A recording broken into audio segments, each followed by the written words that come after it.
Guys, এটা হচ্ছে পাপড়। অনেকেও পাপড় বলে, আবার অনেকেও দিলখুশ বলে। তো কার জেলাতে কি নামে এটা ডাকে অবশ্যই কমেন্টে জানাবেন। তো এটা খাবো, দেখবো যে এটা খাওয়ার সময় আসলে কেমন আওয়াজ হয়। একটু খেয়ে ফেলছি, আর এতটুকু আছে।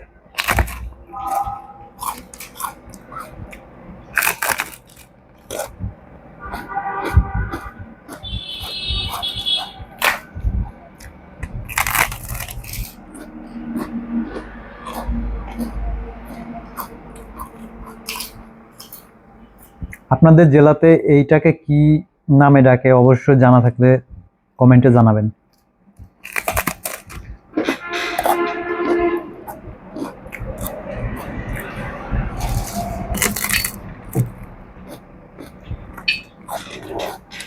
ভালো লাগলো।